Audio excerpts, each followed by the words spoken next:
শেষের ঘটনা যদি আমরা করেন দেখবেন যে আপনার কুল এলে ব্যাপার আউযু আমি আশ্রয় চাই বি জালাদের সাথে রব্বি প্রতিপালক নাস মানুষের এই যে একটা আলাদা আলাদা শব্দ আছে এবার আপনি দেখতেন এইভাবে আপনি কয়েকটা সূরা করেন দেখবেন এক সময় কোরআনটা আপনার কাছে মনে হবে কি বাংলা ওই যে আমাদের কাছে একটা বাইক আছে না বলে কি সৌদি আরবে গেছি সব কিছু আরবি শুধু আযানটা দেখি বাংলাতে কারণ কি আযানই বাংলাতে এই অবশ্য হয়ে গেছে শুনতে শুনতে এটা অবশ্য হয়ে গেছে তার কাছে মানে এটা বাংলার মতো হয়ে গেছে এই কোরআন আপনার কাছে বাংলার মতো হয়ে যাবে আপনি শুধু চেষ্টা করেন আস্তে আস্তে কোরআনটাকে পড়েন একটা শব্দ করে পড়তে এক সময় এটা আপনার কাছে বাংলার মতো মনে হবে কোরআন আপনাদেরকে আমাদের সবাই আনন্দ দেবে আর একটা বিষয় নসিহত করব আল্লাহ সুবহানাহু হচ্ছে আমরা অনেক সময় দাওয়াত পেশ করতে গিয়া নিজেদেরকে ভুলে যাই নিজেদের কথা ভুলে যাই দাওয়াত কাজ করতে যে বিষয়ে আপনি দাওয়াত দিতেছেন এই বিষয়ে আপনার কাছে আছে কিনা কারণ আল্লাহ তাআলা বলেছে কি কু আনফুসাকুম ওয়া আহলিকুম প্রথম নিজে বাঁচো নিজের আহলিকে বাঁচো তারপর তাই কি করো মানুষদেরকে দাওয়াত দাও যদি আমরা এই কাজ না করি আমি করলাম আমি মানুষকে হারাম কাজ থেকে বিরত রাখলাম আমি মানুষকে ভালো কাজ সব কাজ আদেশ দিচ্ছি অথচ অসৎ কাজ থেকে নিষেধ করছি অথচ আমি নিজের কথা ভুলে যাচ্ছি আল্লাহ তাআলা বলেছে কি আতা'মুরুনা আন-নাসা বিল বিররি ওয়া তানসাউনা আনফুসাকুম যে তুমি মানুষদেরকে সৎ কাজের আদেশ দিচ্ছ আর নিজে বলেছো নিজে বলেছো কথা শুনুন কোন নিজে ভুলে যাচ্ছ তাহলে হবে এটা আমাদেরকে মানে মানুষকে দাওয়াত দিচ্ছি অত নিজের কথা ভুলে যাচ্ছি আল্লাহ তাআলা এটা পরিবার বলছে ইয়া আইয়ুহাল্লাযিনা আমানু লিমা তাকুলুনা মা লা তাফআলুন এই ইমানদার তোমরা এমন কথা কেন বলো যেটা তুমি নিজেরা করো না কাবুরা মাক্তা ইনদাল্লাহ আল্লাহ তোমাদের উপর রাগান্বিত হয় আন তাকুলু মা লা তাফআলুন তোমরা যা বলো তা করো দেখে এইজন্য আল্লাহ রাসূলের একটা হাদিস আছে বুঝেন ইন্নামাল ইলমু বিত-তাআল্লুমি ইলম অর্জন করা শুধু জ্ঞান চর্চার মাধ্যমে তো আমরা হাদিসটা আমার আসছে না যে এটা হাদিসটা বলে গেছে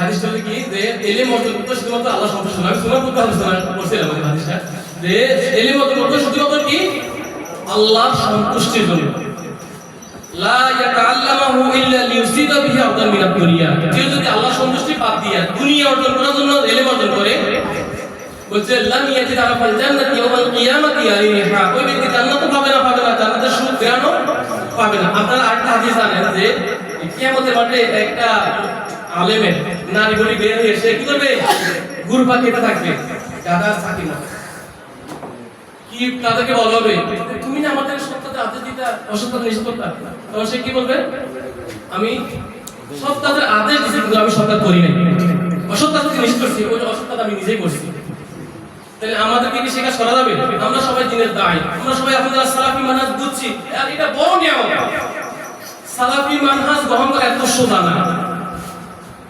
পড়াশোনা করা ছাড়া ইলম অর্জন করা সালাফি হওয়া সম্ভব না আমি এক সময় এটা কঠিন ভেবেছিলাম কাতার যাওয়ার আগ পর্যন্ত এটা কঠিন ভেবেছিলাম পড়াশোনা করতে কমিতে আর পরে মনে করতে তাবলিগ জামাতের আলহামদুলিল্লাহ নিজেই মনে করতে জামাত পরিচালনা করছি এরপরে আমাদের আল্লাহ দিলে বাংলাদেশের একজন সরকারি পীরের সভাপতি ছিলাম তখন আল্লাহ তাআলা সুবহানাহু সঙ্গে বললাম যে এই জায়গা থেকে আমাদেরকে বেরিয়ে আসতে হবে কারণ পড়াশোনার মাধ্যমে এটা এমনি এমনি হয় না যদি কেউ বলে আমি সালাফি মানহাজ বুঝছি আমি মনে বুঝতে হবে যে তার ভিতরে পড়াশোনা আছে আর যদি মনে করেন শুধু তিনটা কাজের ভিতরে সীমাবদ্ধ রাখেন রফুল আযান করলাম জোরে আমিন বললাম হাত বাঁধলাম বুকের উপরে পায়ে পা মিলালাম আলহামদুলিল্লাহ আমি সালাফি হয়ে গেছি জি না আপনি এখন সালাফি হতে পারলেন না সালাফি হতে হলে আপনাকে পড়াশোনা করতে হবে জি পড়াশোনা করা ছাড়া আপনি সালাফি হতে পারবেন না কারণ এই যে আমরা যতগুলো আয়াত হাদিস আমরা পড়ছি আপনারা যে আয়াত হাদিসের মাধ্যমে সালাফি হয়েছে সেখানে কি বলতেছে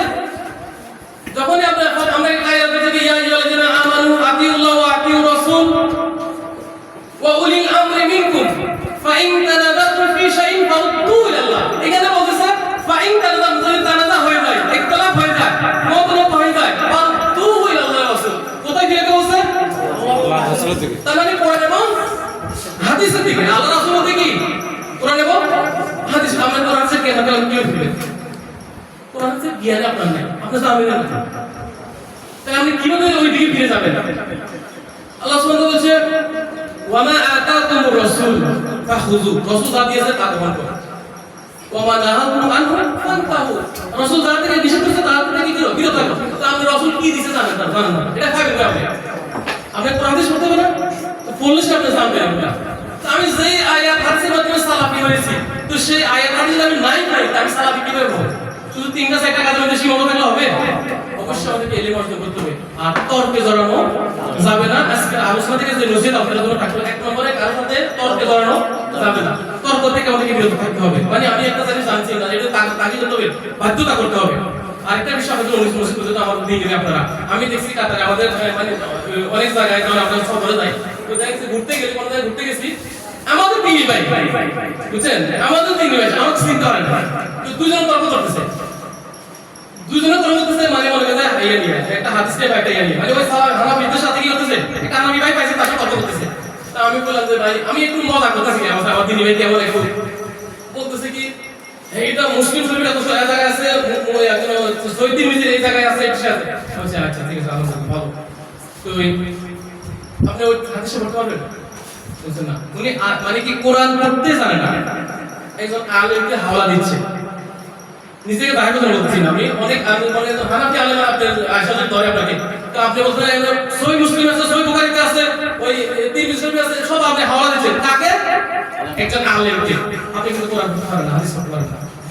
তাহলে সেই ক্ষেত্রে আপনাকে একটু নম্র হতে হবে। কি হতে হবে? নম্র হয়ে যে আপনি জানার উদ্দেশ্যে, তাকে জানার উদ্দেশ্যে না, আপনি জানার উদ্দেশ্যে তাকে বলেন দাওয়াতি কাজের সিস্টেম এইভাবে হবে। আপনি দাওয়াত যদি দিতে যে এই জায়গায় এটা আছে, তাহলে আপনি তো কোরআন পড়তে পারেন না, তো সেটা আপনি করবেন। আমি গতবার ছুটিতে আসার পরে আমরা দুইজন একটা মসজিদে সালাত আদায় করছি। সালাত আদায় করার পরে তো সাধারণভাবে ঈশার সালাত, সাধারণভাবে আমাদের তো আমাদের ভাইয়ের আবার কন্ট্যাক্ট করে সাউন্ড একটু বেশি, তো আমরা যখন আমি সালাম ফিরানোর সাথে সাথে ইমাম সাহেব লাফ দিয়ে দাঁড়িয়ে গেছে। দীর্ঘ 10-15 মিনিট উনি আলোচনা করছেন কি নিয়ে, ওই আমরা সরে আমি বলছি না, আর আমাদের সবাই দেখছে না, দেখে উনি মানে ওনার গায়ে জ্বলছেন, ওনার চুলকানি শুরু হয়ে গেছে যে কিভাবে এদেরকে মানে কি এখান থেকে একটু অপমানিত করা যায়। তো উনি আলোচনা যথেষ্ট করে করছে, মাযহাব নিয়ে আলোচনা করছে, উনি বসার সাথে সাথে আমি একটু আলোচনা করবো, যেহেতু আপনি বলছেন একটু আমি একটু বলবো। তো উনি দিতে চাচ্ছে না, মুসল্লি বলছেন আপনাকে একটু দেন, যেহেতু আপনি বলছেন। আমি সেখানে উনি যে মাযহাবগুলো যে দলিল দিয়ে মাযহাব দিতে, আমি দলিল দিয়ে মাযহাব শুনে গেছি, উনি সাথে সাথে আমি তো নাম বলি নাই বলি না, আমি তো বলি না যে আমি জোর বলা নাই বলি না, আমি তো বলি না আপনারা নাই বলি না, কিন্তু এখানে মানে কি সবাই যদি একটা মাযহাব মানতেছি, তাহলে আমরা এখানে একটা পরিবেশ নষ্ট হয়, মানে তো উনি নম্র হয়েছে কি জন্য, কারণ উনি দেখছে দেখি বুঝছেন না দলিলের জন্য না, কথা কার সাথে বলতেছে, সে বুঝতেছে না যে আমি কার সাথে কথা বলতেছি। আমি ওখান থেকে বেরিয়ে আসার পর মানে আমাদের একটা ইয়ে বলতেছে ভাই, না ওখান থেকে শোনো না আরেকটু পরে আমাদের বলছে ভাই আপনি আলেম দেখিয়া আপনি ওখান থেকে বেশি আসতে পারছেন, আপনি ওখান থেকে বাইরে আসছেন কি আপনি কিছু করেন। তো আমি জোরে আমি বলার পরে আমাকে দুই মুয়াই করে বসে এইভাবে দুজন ধরে বসে আমি ফাইসল জোরে বলার তো হাদিস দেখাই যায়, বলছে ও কত নম্বর হাদিসে আছে, বলছে সাথে সাথে 3 তলায় নিয়ে গেছে তাদের বড় হুজুরের কাছে নিয়ে একবার দিতে প্রকাশের বুঝতে দিতে হুজুর কি কয় যে তোকে কুল দিছি তুই পড়ে শোনা তুই টাকা টাকা। তো আমি তো বলতে পারি না, আমাকে ধাক্কাতে 3 তলা থেকে নামাইছে। তো কথাটা বলার উদ্দেশ্য কি জানেন কিন্তু এটা তো জাহেল, আসলে আমাদের দৃষ্টিতে জাহেল, এটা এদের দৃষ্টিতে জাহেল না, এটা জাহেল না, জাহেলের মুরাক্কাব। এরা জানে না আবার কি বেশি জানে, আমি তো জানি না এটা না জানি আরো বেশি, তো এদের সাথে আমরা তর্ক করে পারবো না। তো আপনি সেখানে তাওয়াটা নম্রভাবে দেন, তার থেকে জানার উদ্দেশ্য করেন। এই জন্য আপনি অনুরোধ করবো কার সাথে তর্কে জড়াবেন না। 2 নম্বর আপনারা শেখার চেষ্টা করবেন, কোনো একটা যেইখানে পান সেখানে ক্লাসের মাধ্যমে। আমরা হয়তো মনে করবো যে আমার এখন বয়স 40 পাকে গেছে, এখন ক্লাস শেখার বয়স আছে ভাই। সালমান ফার্সি নাম শুনছেন না? কত বছর বয়সে ইসলাম করছে জানেন আপনারা? অনেক কেউ 70-80 বছর, কেউ 100 বছর পরে বলছে ইসলাম গ্রহণ করছেন উনি। উনি বিভিন্ন আপনারা জানেন তো বিস্তারিত, তোমরা জানেন সালমান ফার্সির বিষয়ে উনি বিভিন্ন ধর্মগুলা কি করছেন স্টাডি করতে করতে এক সময় ইসলামের সন্ধান পাইছেন। এত বছর পরে গিয়া সে যদি ইসলাম ধর্ম গ্রহণ করার পরে ইসলামের একজন বড় একজন মানে কি মুহাদ্দিস হয়ে গেছে, ফকিহ হয়ে গেছে, আমি ভাব রাখিলাম তারা কি মানুষ ছিল না? আবু বকর রাদিয়াল্লাহু আনহু রাসূলের সমবয়সী, তো 40 বছর বয়সে নবুয়ত পাওয়ার পরে যদি তারা যদি ইসলাম ধর্ম ইসলাম শিখে, আমি আর ভাব রাখে না। আমাদের একটা হিন্দু মন আছে, আমাদেরকে মনটা দুর্বল করে দিতে বয়স হয়ে গেছে, কারণ আর কি সব পারবো নাকি, এখন কি আমার সময় আছে? এই কথাটাই আপনাদেরকে মজবুর করে দেবে। শয়তানের সবচেয়ে বড় কাজ হচ্ছে কি, যে সে অনেকভাবে আপনাদের ধোঁকা দেওয়ার চেষ্টা করবে। এই জন্য শয়তান থেকে বেঁচে থাকার জন্য আমাদের কি করতে হবে? এলেম অর্জন করতে হবে। আমরা 2 নম্বর নসিহত থেকে আমরা এলেম অর্জন করতে হবে। 3 নম্বর আপনাদের কোনো নসিহত করবে, যেটা যে কাজগুলো চলমান আছে আপনারা অর্থের মাধ্যমে অথবা এই যে আজকে আসছেন, আপনারা সবাই আসছেন, এই আসার মাধ্যমে এই একটা সহযোগিতা। আজকে যে এখানে আলোচনায় আসছেন, হয়তো অনেকে সময় নষ্ট করে আসছেন, অনেকে অনেক ব্যবসা নষ্ট করে আসছেন, এইটাও একটা সহযোগিতা। এইভাবে আপনারা সহযোগিতা করে দেবেন ইনশাআল্লাহ। আল্লাহ তাআলা আমাদেরকে তৌফিক দান করুন। আপনারা যারা এখানে আসছি, আল্লাহ সুবহানাহু ওয়া তাআলা আমাদের আজকের এই বৈঠকটাকে কবুল করে নিন। আল্লাহ সুবহানাহু ওয়া তাআলা আমাদেরকে যতদিন জীবিত থাকবো ততদিন আমাদেরকে ইসলামের উপর জীবিত রাখুন। আমরা সবাই একটা জানাজা পড়ি, আমি সব জায়গায় কথা বলি যে জানাজার দোয়ার ভিতরে আমরা তো দেখেন, আমরা আরেকটা কথা শেষ করতেছি, কথা রাগ করেন না।